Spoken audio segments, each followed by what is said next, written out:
देखिए, आप सबको पता है कि 15 सितंबर से 2 अक्टूबर तक स्वच्छता की सेवा, विशेष रूप से गार्बेज फ्री इंडिया, एक कार्यक्रम बड़े प्रधानमंत्री जी के मार्गदर्शन में बड़े उत्साह के साथ देश में शुरू हुआ।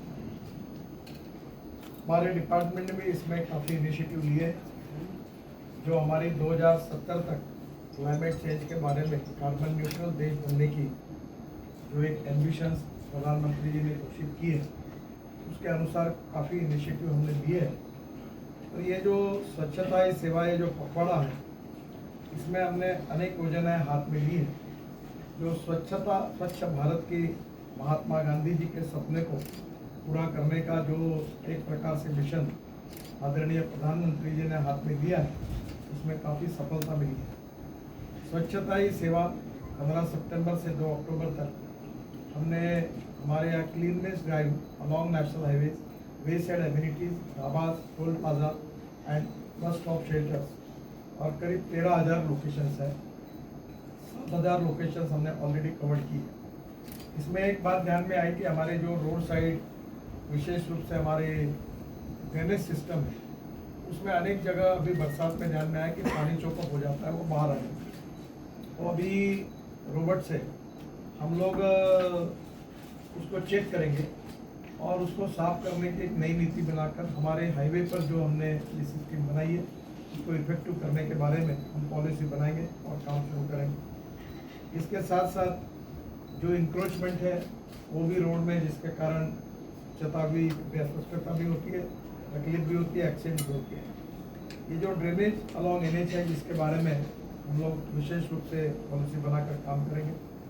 NH पोर्टल्स जो है, इसमें जो रास्ते पर बरसात में गड्ढे पड़ते हैं, इससे तकलीफ होती है, हम ऐसी एक योजना तैयार कर रहे हैं कि उसको मेंटेन करने के लिए जो सुशिक्षित एजुकेटेड इंजीनियर्स हैं उनके तरफ से वो मेंटेन करेंगे, और ताकि कोई गड्ढा नहीं रहेगा और इसके कारण निश्चित रूप से पानी भी उसमें आता है, अस्वच्छता भी होती है, उसकी भी एक योजना तैयार कर रहे हैं।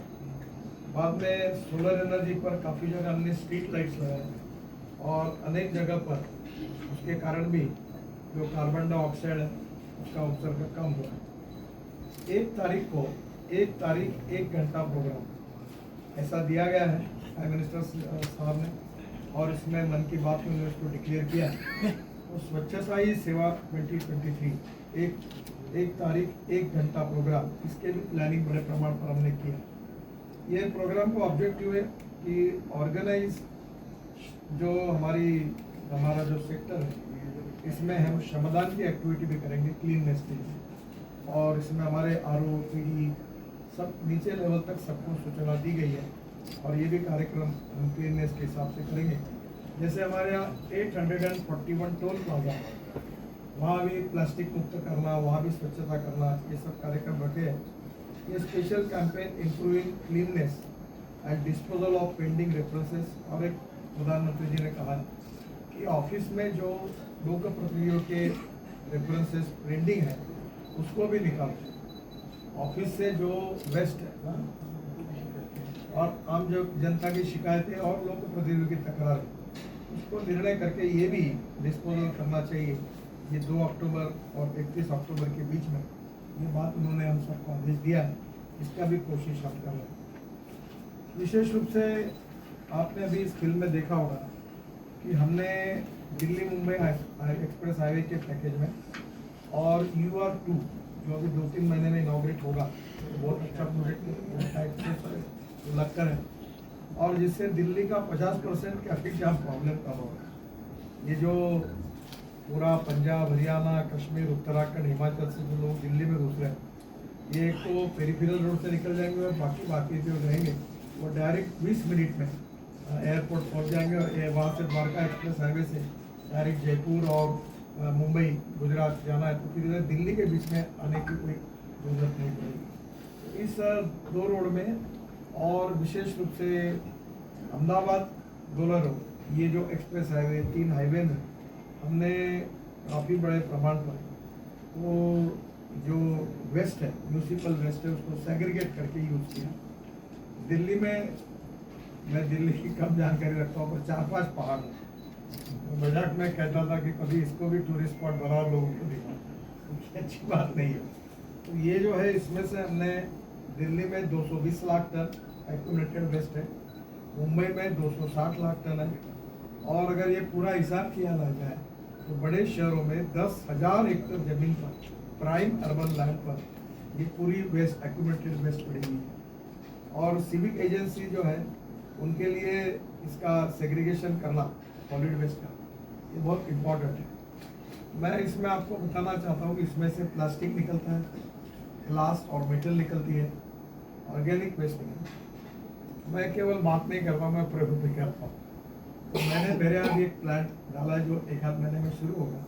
तो प्लास्टिक वेस्ट से हम क्रूड पेट्रोल निकालते, और ट्रैक्टर में, ट्रक में वो डीजल के इसमें 50% डालकर हमने सक्सेसफुली एक्सपेरिमेंट किया। देश में ऐसे मथुरा में अनेक जगह पर किया। तो प्लास्टिक से क्रूड पेट्रोल ये भी निकलेगा। एल्यूमिनियम हम इंपोर्ट करते हैं, वो वेस्ट में काम आएगा। ग्लास से हम रिसाइकलिंग करते हैं, और जो वेस्ट है उसको हम लेकर उसको रोड में यूज़ करते हैं।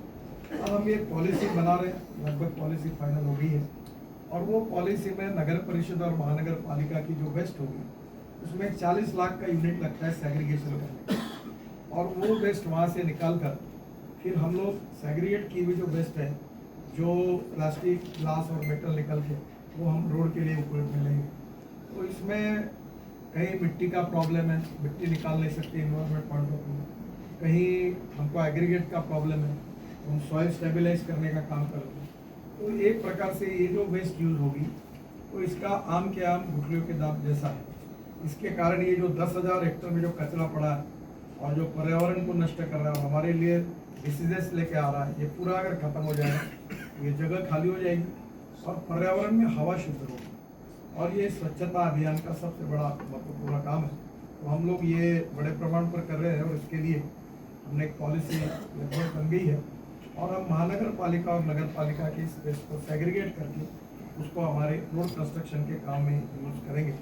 आपको याद होगा, दिल्ली मेरठ एक्सप्रेस हाईवे के समय मैं बहुत कोशिश की थी। मैंने उस समय मुखियाजी नगर अर्बन मिनिस्टर थे, एलजी साहब थे, म्यूनसिपल कॉर्पोरेशन के मेयर को बुलाया, इसी हॉल में बहुत बार मीटिंग हुई, और वो किसने करना और क्या करना और किसका काम है, इसमें घूमते घूमते कुछ सफलता नहीं मिली। उस समय अगर ये आज जो है होता, तो दिल्ली मेरठ हाईवे में दिल्ली की 2 टेकरियाँ निकल जाती थी, और दुर्भाग्यवश नहीं हो पाया। और अभी वो काम शुरू हुआ है, और इसके कारण निश्चित रूप से उसका फायदा होगा। ये जो हम लोग विशेष रूप से पॉलिसी बना रहे हैं, इसमें नगर परिषद और महानगर पालिका दोनों की वेस्ट को लेने के बारे में हम एक धोरण तैयार कर रहे हैं, जिसके कारण निश्चित रूप से फायदा होगा।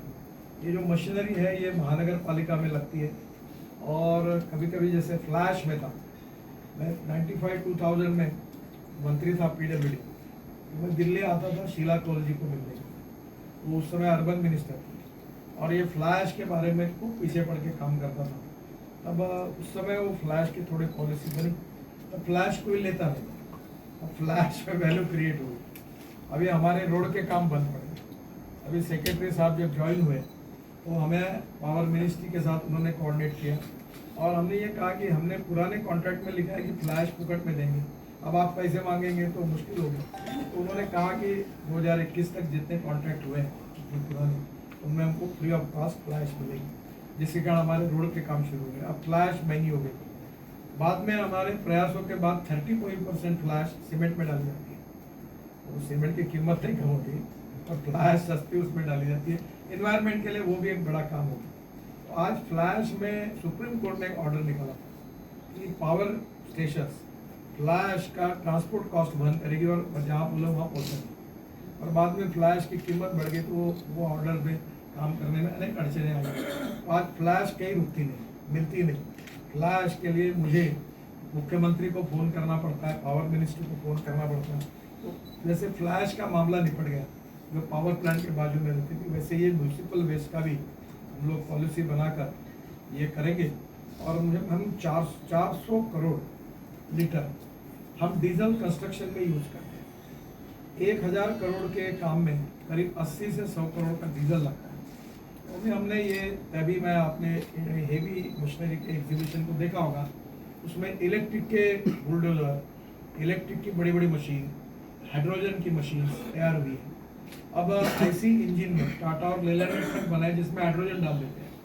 जो एलएनजी का ट्रक आपने देखा जो मैंने लॉन्च किया ब्लू एनर्जी का, वो एक इसमें 1400 किलोमीटर चलता है, और जहाँ डीजल का खर्चा 100 रुपये था वो 50 रुपये पे आता है। यहाँ सीएनजी यूज़ किया तो 55 रुपये पे आता है, 60 रुपये।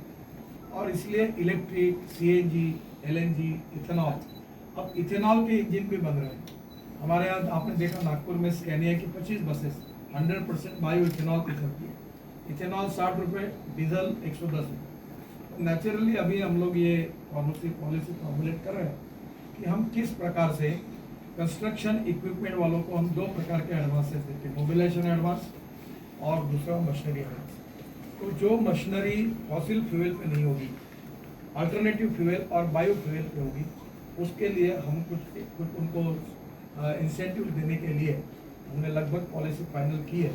सेक्रेटरी साहब को जिम्मेदारी दी है, वो NHAI चेयरमैन और थोड़ा फाइनेंस से अप्रूवल लेकर फिर उसके बारे में हम घोषणा करेंगे, ताकि जो प्रधानमंत्री का सपना है कि 2070 के पहले इस देश को कार्बन न्यूट्रल बनाना, और अभी G20 में हमने जो विशेष रूप से ये जो बायोफ्यूल का अलायंस किया है, उसके परिप्रेक्ष्य में हम भी ये इनिशिएटिव लेंगे।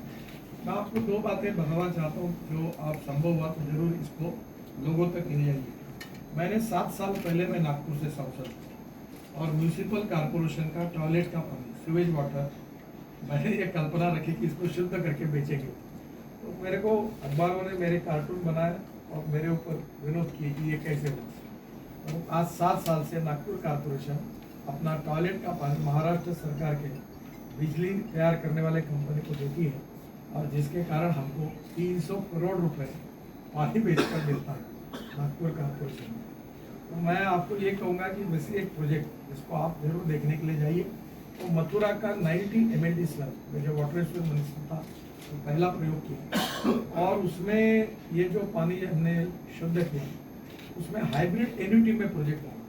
40% सरकार ने ग्रांटेड दी, मैं मंत्री था उस समय, और 60% कॉन्ट्रैक्ट करने लगा। त्रिवेणी इंजीनियरिंग करके कंपनी आई, और वो इंडियन ऑयल जो रिफाइनरी है मथुरा में, वो 25 करोड़ रुपए साल का यूपी सरकार को देके पानी देती थी, शुद्ध पानी। अब उनको 20 करोड़ रुपए वो देंगे, मैंने कहा 5 करोड़ आपका भी फायदा होगा। 20 करोड़ में वो पानी वो खरीद रहे हैं, और ये प्रोजेक्ट सक्सेसफुल हो। तो सॉलिड वेस्ट मैनेजमेंट और लिक्विड वेस्ट मैनेजमेंट में पब्लिक प्राइवेट इन्वेस्टमेंट भी संभव है, और ये 5 लाख करोड़ की इकोनॉमी बन सकती है। और प्रधानमंत्री जी का जो कार्बन न्यूट्रल होने का जो सपना है, और गांधी जी का स्वच्छ भारत का सपना है, तो पूरा करने के लिए कोशिश करें। हम ये भी सर्कुलर निकालेंगे कि ये जो अनेक जगह पर रिसाइकलिंग वाटर है, ये कंस्ट्रक्शन में यूज हो सकता है। बिल्डिंग कंस्ट्रक्शन के लिए हमने अलाउ किया, तो ये पानी जो शुद्ध पानी है, रोड कंस्ट्रक्शन में भी आग्रह से उसका उपयोग जहाँ अवेलेबल है वहाँ प्रायोरिटी पे करें, ताकि हम जो अच्छा पानी है जमीन पर वो ना करें। तो मुझे लगता है कि इसके सामने अमृत सरोवर बनाया, हमने बाम्बू का क्रैश बैरियर बनाया। ये कोई संभव नहीं था, पर बाम्बू का क्रैश बैरियर बना। ये देखो स्टील बनने के लिए कितना पावर लगती है, कितनी बिजली खर्चा होती है, कितना CO2 निकलता है। बाम्बू ये नेचुरल है, तो हमने 67,000 ट्री का प्लांटेशन किया, बाम्बू के क्रैश बैरियर बनाए, 3 करोड़ 80 लाख 3 मीटर के पेड़ हमने ई-टैग करके लगाया। तो पर्यावरण और स्वच्छता एक दूसरे के लिए पूरक शब्द है, तो निश्चित रूप से एक बहुत बड़ा काम हुआ है। एक तो हमने इन्वायरमेंटल इम्पैक्ट के हिसाब से काफ़ी सर्कुलर निकाले, वो मैं आपकी वेबसाइट पर मैंने डाल दूँगा ताकि आपको मिले। इसमें इम्पॉर्टेंट है प्लास्टिक और वेस्ट रबर का यूज़ करना। हमारे देश में 80 लाख टन बिटुमिन लगता है, 50 lakh ton bitumen Indian refinery देती है, और 30 लाख टन बिटुमिन हम इम्पोर्ट कर रहे हैं। अभी मैंने ऑयल कंपनियों से बात की और जल्दी एक मीटिंग बुला रहा हूँ कि बिटुमिन में अगर हम वेस्ट टायर जो है इसको इंपोर्ट करने की अनुमति नहीं थी।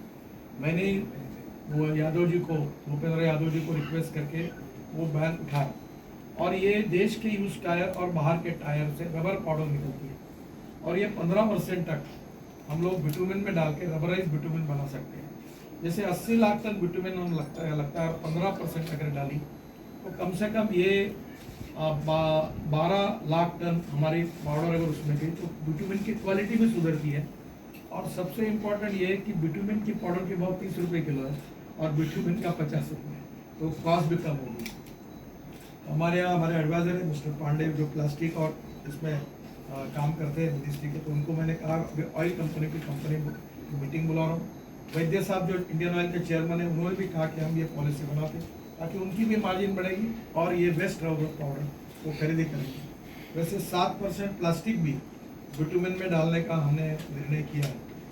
इसके साथ साथ हमने न्यू अल्टरनेटिव मटेरियल में भी काफ़ी बड़ा फ्लैश में, मैं ये सब सर्कुलर आपको दे देता हूँ, पर एक बात आपको बताता हूँ कि हमारे डिपार्टमेंट ने ये स्वच्छ भारत और पर्यावरण में जो बहुत अच्छा काम किया है अभी तक, फ्लैश 246 लाख मेट्रिक टन हमने यूज़ की।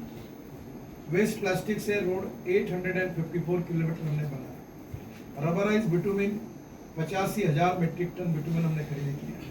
Polymer modified bitumen 50,538 metric ton. Steel slag, इसमें ऑस्ट्रेलिया में एयर स्ट्रिप बनी है, वो जोशी करके हमारे देश के इंजीनियर है, उनको वहाँ पद्मश्री जैसे बड़ा अवार्ड भी मिला है, उनको हमने बुलाया और जमशेदपुर और रायगढ़ में ये जो है ये आयरन स्लैग का हमने यूज़ किया है। Steel slag 21.50 lakh metric ton, यानी इतना इन्वायरमेंट को बचा है। अगर ये नहीं करते तो मिट्टी निकालनी पड़ती थी, पर्यावरण का नुकसान होता था। सॉइल स्टेबलाइजर हमने 1,776 मेट्रिक टन यूज़ किया। Silica fume 1,231 metric ton. Ground granulated blast furnace slag in cement 6.60 lakh metric ton use किया है। Geo composite geo synthetics 85 lakh square metre. Recycle asphalt pavement 584 kilometre के रोड बना है।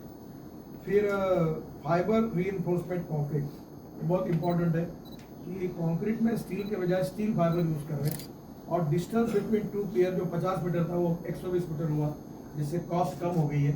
और ये इसमें हमने अभी ये जो फाइबर रीइंफोर्समेंट कंक्रीट है FRC, ये 27.40 किलोमीटर के फ्लाईओवर इसमें बना है।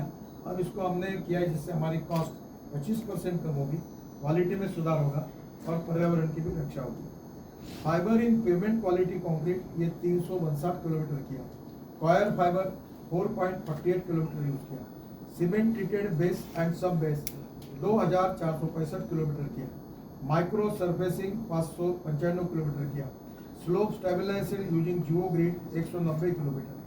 Rain water harvesting system 2,995 kilometre. और इसमें सबसे बड़ी बात है, हमने 1,000 से ज़्यादा अमृत सरोवर बनाए। मुझे अभी 7 डॉक्टरेट्स डिलीट्स मिली है, उसमें से 4 डिलीट जो है एग्रीकल्चर यूनिवर्सिटी के है और वो वाटर कंजर्वेशन पे मिली है। दौड़ने वाले पानी को चलने के लिए लगाओ, चलने वाले पानी को रुकने के लिए लगाओ और रुके हुए पानी को जमीन को पीने के लिए लगाओ।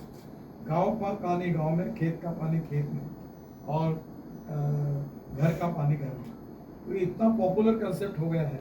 और अभी उसके आजू बाजू जो कुएं बनते हैं उसमें हमने हमारे NGO के द्वारा सोलर पंप लगा दिए। अब 7.5 पास में मेरे खुद के खेती में 3 कुएं हैं और मैंने वो नाली और नदियों का खोलीकरण किया। तो मेरा पंप सुबह 8 बजे से लेकर शाम को 6 बजे तक सोलर 7.5 हाउस पावर के तीनों पंप चलते हैं। मैं 1 घंटा पानी नहीं मिलता था, अब मुझे 10 घंटे पानी मिलता है और एरिगेशन बढ़ गया।